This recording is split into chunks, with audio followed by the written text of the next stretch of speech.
বাজাও গাইস, চিকু আমাদের ঘন্টা বাজাচ্ছে, প্র্যাকটিস করছে, প্র্যাকটিস।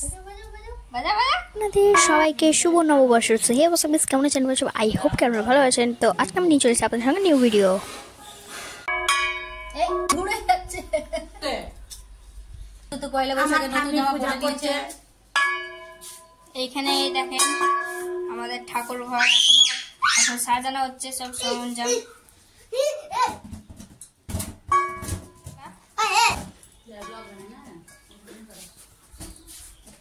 এই যে এখানে আমার বাবা এবং আমার মা চা খাচ্ছে।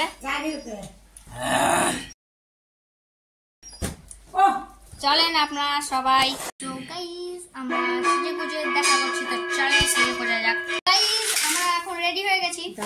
সো কিরকম লাগছে আমাকে কমেন্টে কিন্তু অবশ্যই বলবেন।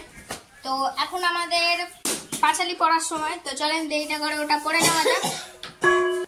তো গাইস চলেন এবার পাঁচালি পড়া শুরু করা যাক।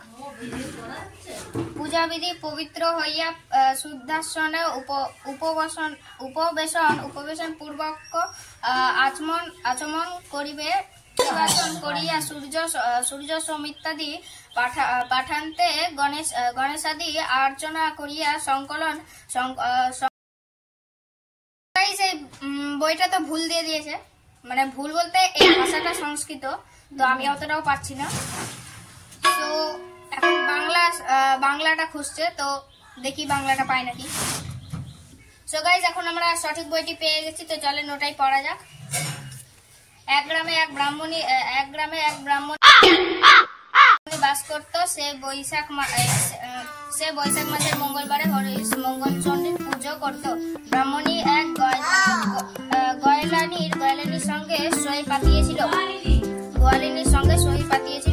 একদিন গোয়ালিনী তার সইকে মঙ্গলবার করতে দেখে জিজ্ঞাসা করলো, ভাই হরিশ মঙ্গলবার করলে কি ফল হয়?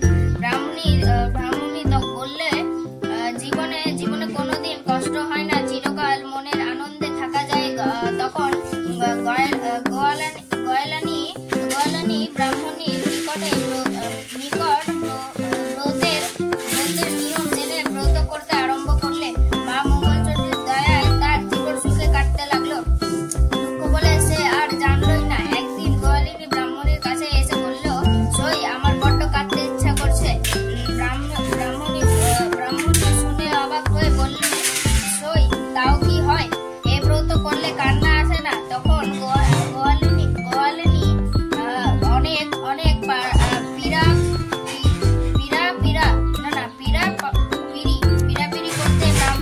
করতে মঙ্গলবার ব্রত প্রচার হলো। এই ব্রত যে করেন তার মঙ্গল হয়।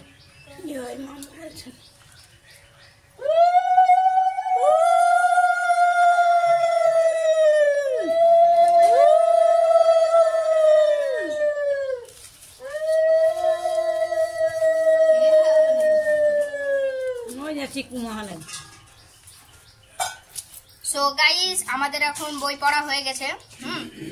প্রথমবারে কিন্তু আমরা ভুল বই পেয়েছিলাম, কিন্তু এবার আমরা সঠিক বইটাই পড়ে নিয়েছি। সো গাইস আমার কিন্তু ওই বইটা পড়ার পরে এই বইটাও আমার পড়া হয়ে গেছে। পরমেশ্বর ভগবান শ্রীকৃষ্ণ এই বইটাও পড়া হয়ে গেছে। সো গাইস আপনাকে আরো একটা কথা বলার আছে, যে আমার কিন্তু ঘর হয়ে গেছে, তো চলেন আপনাকে ওটা দেখানো যাক। দেখানো যাক। সো গাইস আমাদের ঘর কিছুটা এরকম। এখানে একটা ছোট্ট জানলা আছে এবং ঘরটা এরকম, ভিতর থেকে অনেকটাই কিন্তু গ্যাপ আছে। আর এখানে কিন্তু আমাদের মানে প্লাই বসানো আছে। প্লাই বলতে যেরকম শীট গুলো হয় না, ওরকম। দেখেন বাইরে থেকে এরকম অরেঞ্জ কালারের খুব সুন্দর লুক আসছে। আর যখন আমি রেডি হব তখন এই ঘরটাতেই কিন্তু আমার গেমিং সেটআপটা থাকবে। যদি আপনি আমার পিসি রিভিল ভিডিওটা না দেখে থাকেন, অবশ্যই কিন্তু আমার চ্যানেলে গিয়ে দেখে নিতে পারেন। তো চলেন এই ঘরটাকে এবার লাগানো যাক। আর গাইস আজকেই কিন্তু আমার এই ঘরের চকি আসছে। চকি আসছে। তো চলেন দেরি না করে নিচে যাওয়া যাক, প্রসাদ খাওয়া যাক। আর আপনাকে শুভ নববর্ষ। তো চলেন নিচে যাওয়া যাক। সো গাইজ আমাদের যখন কিন্তু চকিটা আসবে তখন আমরা কিন্তু আরো একটি ভিডিও বানাতে চলেছি। ওই ভিডিওটা আসবে এই ভিডিওটাতে যদি 20 লাইকের গোল আপনারা কমপ্লিট করতে পারেন তাহলে আমি করতে চলেছি। সো গাইজ আমার মা এখন রেগে গেছে, মানে আমি 8 মিনিটে আমি ভিডিওটা বানিয়েছি। সো আমি আজকের জন্য এইটুকুই রাখছি। বলি আমি কিছু কি বলবেন? খাওয়া দাওয়া বাদ দিয়ে ভিডিও বানাই, তাহলে ওকে কি বলবো? সকালবেলায় কিচ্ছু আরে ঠিক আছে আজকের জন্য এইটুকুই, বাই।